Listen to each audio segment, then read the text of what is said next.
స్థానిక సంస్థల ఎన్నికలపై సీఎం రేవంత్ రెడ్డి సమీక్ష ముగిసింది. దాదాపు 3 గంటలకు పైగా మంత్రులు, పంచాయతీరాజ్ అధికారులతో సీఎం రేవంత్ చర్చించారు. ఎన్నికల నిర్వహణకు మరింత సమయం కావాలని, ఇందుకోసం కోర్టును కోరాలని సమావేశంలో నిర్ణయం తీసుకున్నారు. రిజర్వేషన్ల విషయంలో రాష్ట్రపతి వద్ద పెండింగ్ బిల్లులు, గవర్నర్ వద్ద ఆర్డినెన్స్ పెండింగ్ అంశాన్ని కోర్టుకు వివరించాలని సమీక్షా సమావేశంలో నిర్ణయం తీసుకున్నారు. మరింత సమయం ఇస్తే రిజర్వేషన్ల విషయంలో స్పష్టత వస్తుందని మంత్రులు అభిప్రాయపడ్డారు. ఇటు మేడారం అభివృద్ధి ప్రణాళికపై కూడా అధికారులతో సీఎం రేవంత్ రెడ్డి చర్చించారు. స్థానిక సంస్థల ఎన్నికలపై సీఎం రేవంత్ రెడ్డి సమీక్ష ముగిసింది. ఇదే అంశానికి సంబంధించి పూర్తి అప్డేట్స్ అందించడానికి మా ప్రతినిధి రాకేష్ లైవ్ లో జాయిన్ అవుతున్నారు. రాకేష్, స్థానిక ఎన్నికల నిర్వహణపై మంత్రులతో సీఎం రేవంత్ రెడ్డి సుదీర్ఘంగా చర్చించారు. దాదాపుగా 3 గంటల పాటు ఈ సమీక్షా సమావేశం జరిగింది.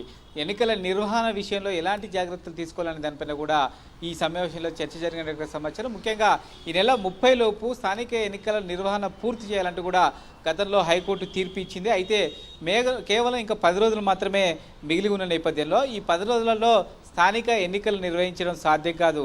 దీంతో పాటు బీసీ రిజర్వేషన్ల విషయంలో ఇప్పటివరకు స్పష్టత రాని నేపథ్యంలో ఎన్నికల నిర్వహణకు మరికొంత సమయం కావాలని హైకోర్టును కోరాలని ప్రభుత్వం నిర్ణయించింది. దానికి సంబంధించి సమీక్ష సమావేశంలో ఈ నిర్ణయం తీసుకున్నారు. 1-2 రోజుల్లోనే రాష్ట్ర ప్రభుత్వం యొక్క అభిప్రాయాన్ని హైకోర్టుకు చెప్పబోతున్నారు. దీంతో పాటు మరికొంత సమయం ఇవ్వాలంటూ కూడా ఈ హైకోర్టును కోరాలని ఒక నిర్ణయం తీసుకోవడం జరిగింది. ముఖ్యంగా బీసీ రిజర్వేషన్ల పెంపు విషయంలో రాష్ట్ర ప్రభుత్వం అసెంబ్లీలో చేసిన చట్ట సవరణకు సంబంధించిన బిల్లు ఏదైతే రాష్ట్ర గవర్నర్ దగ్గర పెండింగ్లో ఉంది, ఎట్ ది సేమ్ టైం గతంలో చేసిన బిల్లులకు సంబంధించి రాష్ట్రపతి దగ్గర పెండింగ్లో ఉన్న నేపథ్యంలో ఈ రెండింటి విషయంలో స్పష్టత రావడానికి మరికొంత సమయం పట్టే అవకాశం ఉంది. కాబట్టి ఈ 2 అంశాలను కోట్ చేస్తూ హైకోర్టుకు రాష్ట్ర ప్రభుత్వం యొక్క అభిప్రాయాన్ని వెల్లడించాలనేది ప్రాథమికంగా ఈ సమావేశంలో ఒక నిర్ణయం తీసుకున్నారు. దీంతో పాటు రిజర్వేషన్ల సాధన కోసం ఇంకా ఉన్న మార్గాలు ఏంటనే దానిపైన కూడా న్యాయ నిపుణులతో ఈ సమావేశంలో చర్చించినట్టుగా సమాచారం. అటు రాష్ట్రపతికి సంబంధించి ఏదైనా బిల్లు వెళ్తే 3 నెలల్లో నిర్ణయం తీసుకోవాలనే ఒక చర్చ, తీర్పు ఉన్న నేపథ్యంలో రాష్ట్రపతికి సంబంధించిన బిల్లులు వెళ్ళి దాదాపుగా 3 నెలలు దాటిపోయింది. ఈ విషయంలో సుప్రీంకోర్టు కూడా రాష్ట్ర ప్రభుత్వం వెళ్ళింది. అయితే సుప్రీంకోర్టు తీర్పు ఎప్పుడు ఇస్తుంది, దానికి సంబంధించిన హీరింగ్ ఎప్పుడు జరుగుతుందనే దానిపైన కూడా న్యాయ నిపుణులతో చర్చించారు. ఒకవేళ అప్పటి కనుక సుప్రీంకోర్టు తీర్పు కనుక ఆగాలంటే చాలా సమయం పట్టే అవకాశం ఉంది.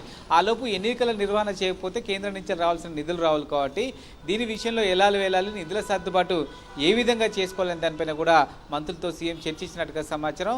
మొత్తానికి రిజర్వేషన్లకు సంబంధించిన విషయంలో కొంత స్పష్టత తీసుకురావాలి. దసరా తర్వాత ఆ తర్వాత ఎన్నికల నిర్వహణ అనేది స్వచ్ఛంగా తీసుకోవాలి. ఇక లేట్ అయితే స్థానిక ఎన్నికలకు సంబంధించి ఇబ్బంది అయ్యే అవకాశం ఉంది. నిధుల విషయంలో ఇబ్బంది అవుతుందనే అభిప్రాయానికి సీఎం మిగతా మంత్రులు వచ్చినట్టుగా సమాచారం. మొత్తానికైతే దసరా తర్వాత ఎన్నికలు నిర్వహించే యోచనలో రాష్ట్ర ప్రభుత్వం ఉన్నట్టుగా తెలుస్తోంది. అప్పటి వరకు కొంత సమయం ఇవ్వాలని మాత్రం హైకోర్టును రాష్ట్ర ప్రభుత్వం కోరే అవకాశం ఉంది.